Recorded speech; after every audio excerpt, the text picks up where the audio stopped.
Student जितने बच्चे 2025 board exam देने वाले हो क्लास 10th में, उनके वीडियो सबसे ज्यादा इंपोर्टेंट है।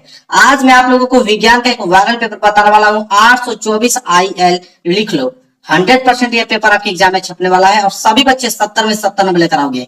एक बच्चा फेल नहीं हो सकता, मेरे चैनल पे गारंटी देता हूँ। बस आप अच्छे तरीके से जो पेपर बता रहा हूँ सारे पेपर तैयार कर लो। एडमिट कार्ड लेकर जाना, यहाँ पे नुकुर और यहाँ पे नाम डाल लेना, देखना साइंस के कैसे आप 70 में 70 नंबर फोड़ के आते हो। बस आप वीडियो को शेयर कर देना, ठीक है, सबके यहाँ जो क्लास 10th में है और 2025 बोर्ड एग्जाम देने वाला है, ताकि उनका भी भला हो पाए, वो भी 70 में 70 नंबर लेकर आ पाए। और इस पेपर को हल करने के लिए आपके पास समय रहेंगे 3 घंटे 15 मिनट, गारंटी है 2 घंटे के अंदर इस पेपर को करके चले आओगे। वीडियो को पूरा देख लोगे, 2 घंटे के अंदर में पूरा का पूरा पेपर समाप्त कर दोगे। सामान्य निर्देश यहाँ पे दिया गया, जो कि पढ़ना बहुत ही ज्यादा जरूरी है। सामान्य निर्देश एक बार पढ़ लेना चाहिए ताकि आपको समझ में आ जाए कि पेपर में क्या चीज पूछा गया है। जैसे पहला निर्देश बोल रखा है कि प्रारंभ के 15 मिनट पर छात्रों को प्रश्न पत्र पढ़ने के लिए निर्धारित है। मतलब आप चाहो तो नहीं भी पढ़ सकते हो, लेकिन उसने निर्धारित किया हुआ है। तो ये बार मैंने हमेशा से कहता हूँ कि बार पेपर आपको जरूर पढ़ लेना चाहिए। तो 15 मिनट में इस पेपर को पढ़िए और 3 घंटा पूरा का पूरा शेष समय बचेगा पेपर को हल करने के लिए। दूसरा बोला है प्रश्न पत्र 2 खंडों में बना है, एक तो खंड अ में, दूसरा खंड ब में विभाजित है। मतलब ये पेपर 2 खंडों में बना हुआ है आप लोगों का। तीसरा है कि खंड अ, तो खंड अ तथा खंड ब 3 उपखंड दिए गए हैं, उपखंड क ख ग में विभाजित है। खंड अ में भी 3 उपखंड रहेगा, खंड ब में भी 3 उपखंड रहेगा। 3 उपखंड किस लिए देता है मालूम है आपको? क्योंकि फिजिक्स, केमिस्ट्री, बायो, इन तीनों के खंड अलग अलग बनते हैं। इसके बाद है चौथा कि प्रश्न पत्र के खंड अ में बहुविकल्पीय प्रश्न रहेंगे, जिसमें सही विकल्प का चुनाव कर OMR शीट पर नीले अथवा काले बॉल पॉइंट पेन से सही विकल्प वाले गोले को पूर्ण रूप से भरे। खंड अ में ऑब्जेक्टिव क्वेश्चन देगा और उन ऑब्जेक्टिव क्वेश्चन का आंसर आपको कहां पे देना होगा? OMR शीट मिलेगी, उसमें रंगना होगा। ऑप्शन ए सही है कि बी सही है कि सी के डी। पेन कौन सा इस्तेमाल कर सकते हैं? काले पेन का इस्तेमाल कर सकते हैं या ब्लैक पेन का इस्तेमाल कर सकते हैं। नीला पेन, ब्लैक मतलब काला होता है, ब्लू मतलब नीला, दोनों पेन में से कोई पेन ले जाइए। लेकिन पेन आपका बॉल पॉइंट पेन होना चाहिए, जेल वाला पेन नहीं होना चाहिए। जेल वाला पेन से जब आप रंगोगे तो वो फैल जाता है, तो OMR शीट आपकी बिल्कुल क्या हो जाएगी? नुकसान हो जाएगी। इसलिए आप डॉट पेन लेकर जाना। इसके बाद 5वां है कि खंड अ में बहुविकल्पीय प्रश्न है, तो प्रत्येक प्रश्न के लिए 1 अंक निर्धारित है। खंड अ में जो ऑब्जेक्टिव क्वेश्चन है, तो एक ऑब्जेक्टिव क्वेश्चन 1 नंबर का पूछेगा। इसके बाद एक खंड ब में वर्णनात्मक प्रश्न है, खंड ब में आपके 50 नंबर के वर्णनात्मक प्रश्न देगा वो। अगला पॉइंट क्या बोला है कि प्रत्येक प्रश्न के सम्मुख उसके निर्धारित अंक दिए गए। मतलब हर एक प्रश्न क्या आगे बताया गया होगा कि प्रश्न 1 नंबर का है, 4 नंबर का है, 6 नंबर का है, जितने भी नंबर का होगा उसके सामने लिखा हुआ आपको मिलेगा। अगला क्या है, खंड ब के प्रत्येक उपखंड के सभी प्रश्न एक साथ करना आवश्यक है। प्रत्येक उपखंड नए पृष्ठ से प्रारंभ किया जाए। कहने का मतलब है कि अगर क वाला उपखंड आपने कर दिया फिजिक्स वाला, जब केमिस्ट्री वाला ख वाला करने जा रहे हो तो नए पृष्ठ से आप उसको लिखना चालू कीजिए। ग वाला बायोलॉजी वाला करने जा रहे हो तो नए पृष्ठ से आप उसको लिखना प्रारंभ कीजिए, ये कहने का मतलब है। इसके बाद एक पॉइंट और बचा हुआ है निर्देश में, सभी प्रश्न अनिवार्य हैं। जितने भी प्रश्न दिया गया है सारे प्रश्न करना अनिवार्य है। पेपर स्टार्ट आप लोगों का यहाँ से होता है, ध्यान से एक एक प्रश्न पर फोकस करना है। खंड अ, खंड अ में यहाँ पे बहुविकल्पीय प्रश्न है और उसमें भी सबसे पहले उपखंड क आ गया। उपखंड क मतलब फिजिक्स के प्रश्न आ गया। 3 उपखंड देगा ना, क ख ग, तो पहले भौतिक विज्ञान के दिया है, फिजिक्स का। देखो 20 ऑब्जेक्टिव क्वेश्चन 20 नंबर का पूछेगा, एक एक नंबर के हिसाब से। पहला प्रश्न क्या है पढ़ता हूं, ध्यान से आप इसको नोट कर लेना। पहला है कि किसी वस्तु का आभासी एवं आकार में बड़ा प्रतिबिंब बनाने के लिए कौन से दर्पण का प्रयोग करना चाहिए।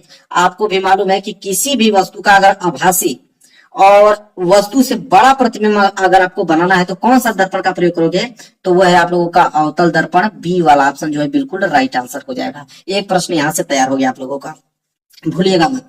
इसके बाद दूसरा प्रश्न की अगर हम बात करें तो दूसरा प्रश्न है कि किसी वस्तु का आभासी आकार में बड़ा प्रतिबिंब बनाने के लिए कौन से लेंस का प्रयोग करना चाहिए। देखिए बहुत जबरदस्त क्वेश्चन वही है, वहां पे दर्पण पूछ लिया, यहाँ पे लेंस पूछ लिया, बहुत ज्यादा।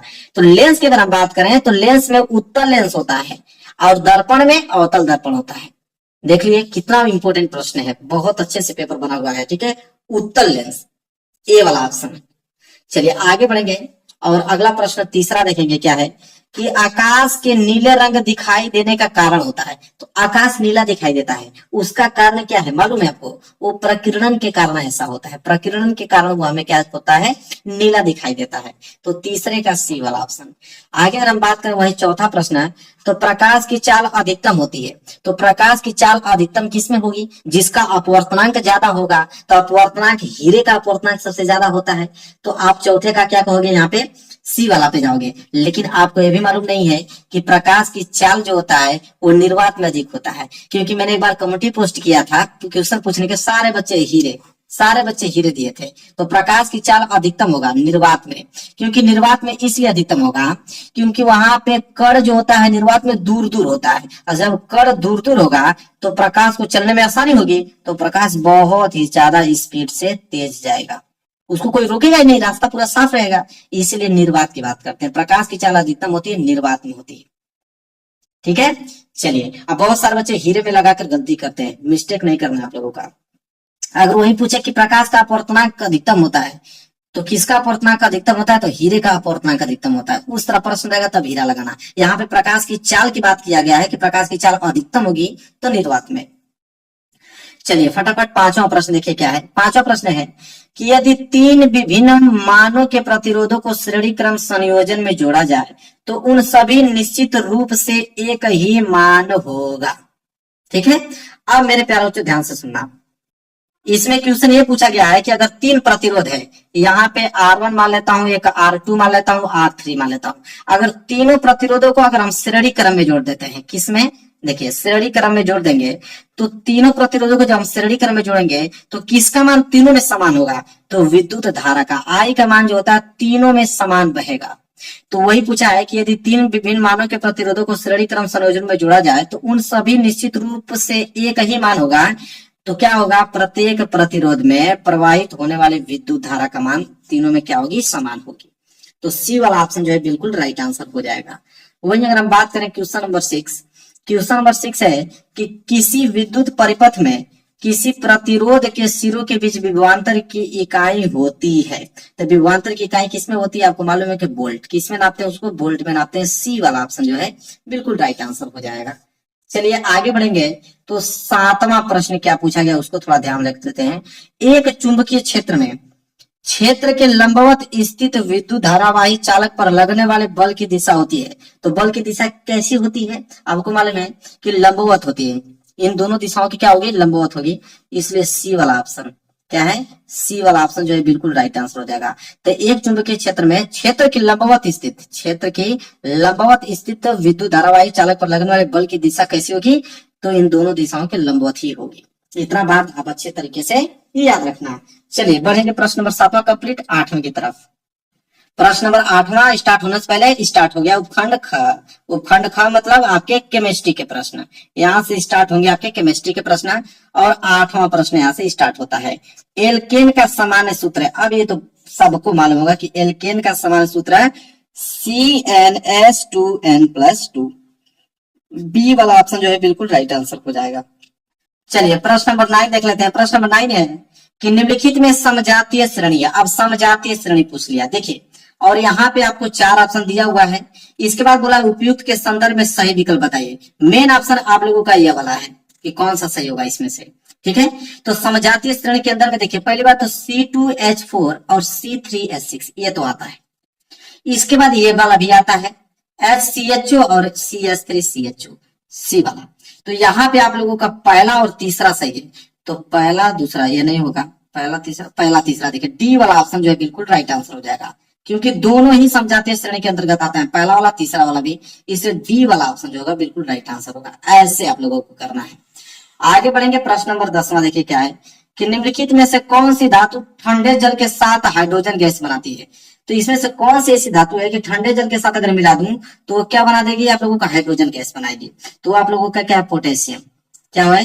पोटेशियम है। पोटेशियम को अगर हम ठंडे जल के साथ अभिक्रिया कराएं तो वो हाइड्रोजन गैस निकलेगा उत्पाद के रूप में।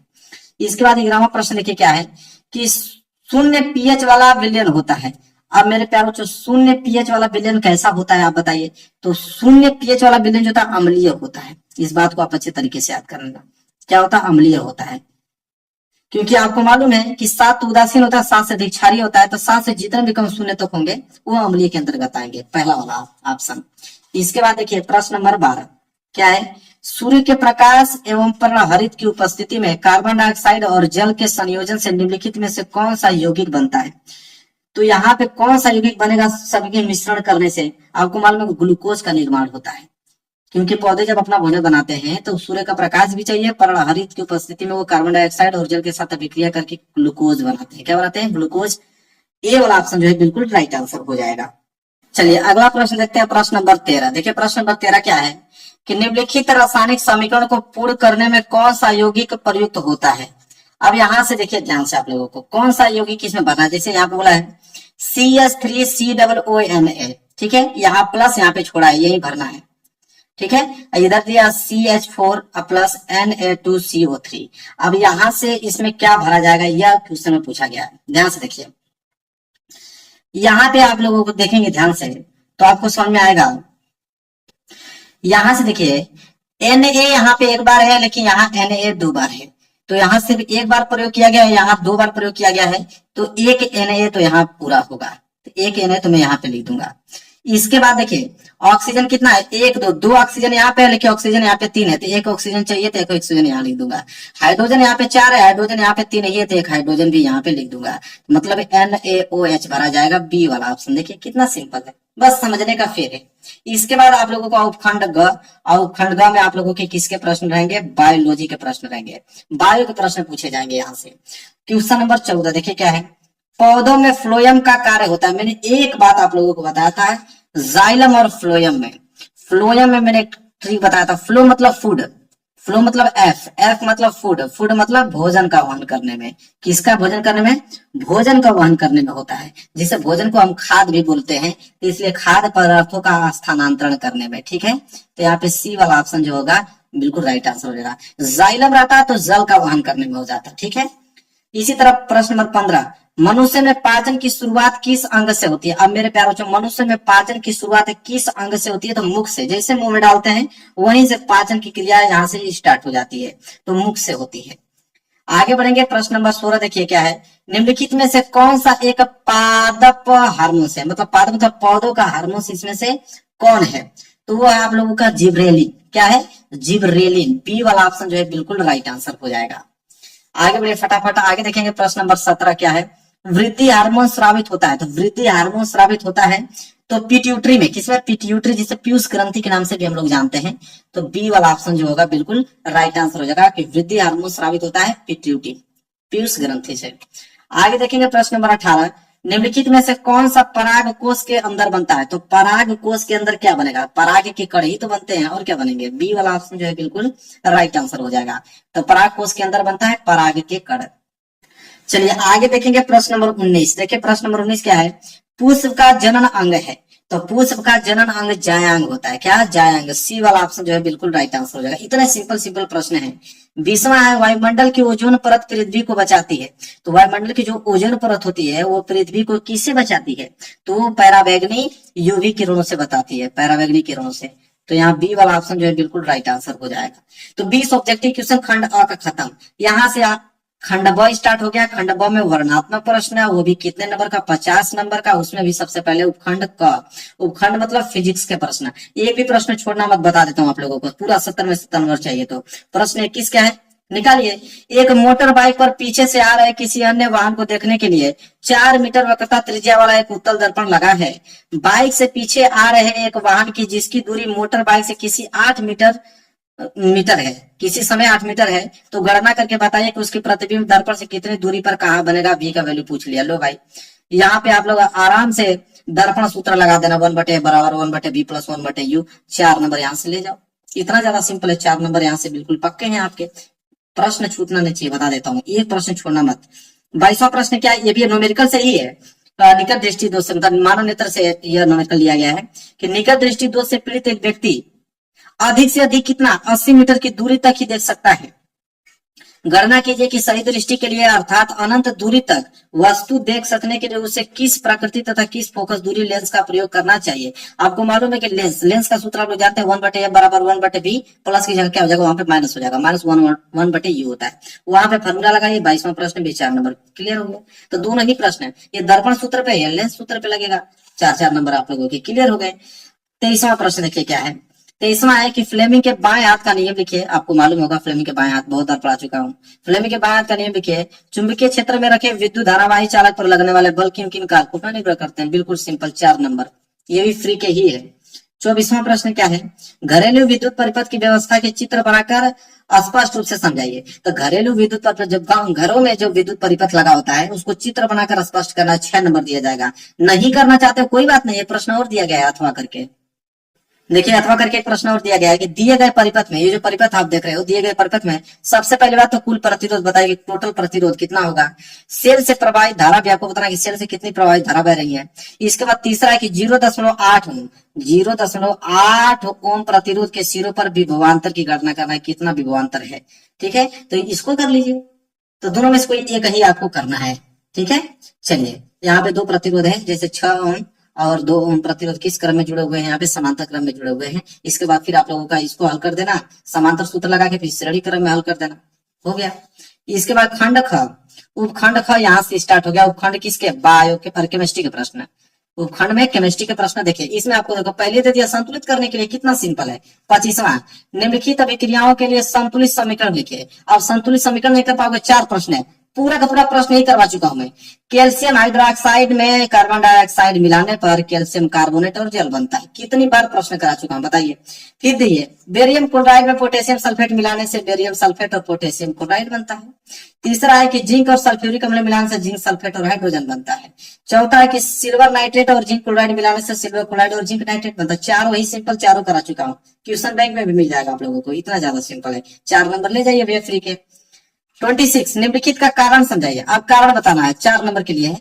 पहला कि एक जस्ते की छड़ को अगर हम कॉपर सल्फेट के विलयन में डालते हैं तो उसका नीला रंग धीरे धीरे क्या हो जाता है, गायब हो जाता है, किस कारण की वजह से गायब, रिएक्शन लिखना है। दूसरा है कि आयनिक यौगिकों के गलनांक उच्च क्यों होते हैं, आयनिक यौगिकों के गलनांक उच्च क्यों होते हैं। इसके बाद 27वां, देखिए 27वां, तो 27वां भी 6 नंबर का प्रश्न है, जिसमें से 3 दिया, 2-2 नंबर के हिसाब से दिया जाएगा आपको। देखो उदासीनीकरण अभिक्रिया क्या है, इसके 2 उदाहरण दीजिए, कितना सिंपल। भर्जन, बताओ भर्जन नहीं आता है, भर्जन को उदाहरण से समझाइए। निम्नलिखित यौगिकों के IUPAC नाम लिखना है, दोनों सिंपल ही है। 6 नंबर आपको दे दी जाएंगे 2-2 नंबर के हिसाब से। आगे बढ़ेंगे प्रश्न नंबर 28, पूर्णरुध भवन व मुकुलन का सचित्र वर्णन कीजिए। मैंने बताया था कि पूर्णरुध भवन और मुकुलन का आप लोगों को वर्णन करने के सचित्र वर्णन जरूर देगा। पूर्णरुध भवन पे 2 नंबर देगा, मुकुलन के चित्र पे 2 नंबर देगा, 4 नंबर यहाँ से फिक्स। 29 प्रश्न क्या है कि मनुष्यों में लिंग निर्धारण प्रक्रिया का सचित्र वर्णन कीजिए। लिंग निर्धारण प्रक्रिया का सचित्र वर्णन, जो मैं बताता हूँ वही तो आता है पेपर में, क्या करूं आप लोग बस पढ़ते नहीं हो। इसके बाद 30वां है कि प्रकाशनुमान एवं गुरुत्वानुमान को उपयुक्त चित्रों की सहायता से परिभाषित कीजिए। यह प्रश्न यूनिक दिया है, यह प्रश्न आप लोगों को बहुत यूनिक दिया है, बहुत इंपॉर्टेंट, इसको तैयार करके जाना। देखिए इस बार 2025 में एक्स्ट्रा टॉपिक जोड़ दिया, बहुत ज्यादा इंपॉर्टेंट है, 4 नंबर के लिए, इसको किसी कीमत पे तैयार करना आप लोगों को। 31 प्रश्न, अंतःस्रावी ग्रंथियों से आप क्या समझते हैं। मानव की किन्हीं 4 अंतःस्रावी ग्रंथियों द्वारा स्रावित हार्मोन्स के कार्यों का वर्णन करना है, 6 नंबर के लिए प्रश्न है। नहीं करना चाहते हो कोई बात नहीं है, नहीं करना चाहते हो तो अथवा करके एक ऑप्शन दिया तो है आप लोगों को, क्या दिया हुआ है कि पारितंत्र को परिभाषित कीजिए एवं इसके विभिन्न जैविक घटकों को उदाहरण सहित आप लोगों को वर्णन कीजिए। तो परितंत्र को परिभाषित कीजिए या इसके विभिन्न जैविक घटकों का उदाहरण सहित वर्णन कीजिए, बहुत ज्यादा इंपॉर्टेंट, ये दोनों इंपॉर्टेंट है, ये वाला भी और ये वाला भी, और ये भी प्रश्न 6 नंबर का है। दोनों में से कोई एक ही करना है, लेकिन दोनों ही इंपॉर्टेंट है, तो दोनों आपको तैयार करना होगा। अब लीजिए पेपर मैंने पूरा का पूरा बता दिया आप लोगों को। ये पेपर आप लोगों का 824 IL बहुत ज्यादा इंपॉर्टेंट ये पेपर है, इसको किसी कीमत पे आपको तैयार करना है। 70 में 70 नंबर चाहिए, तो वीडियो को लाइक कर देना, चैनल पर नए हो तो चैनल को जरूर सब्सक्राइब कर लेना। मिलेंगे एक प्यारे से नेक्स्ट वीडियो में, तब तक के लिए धन्यवाद।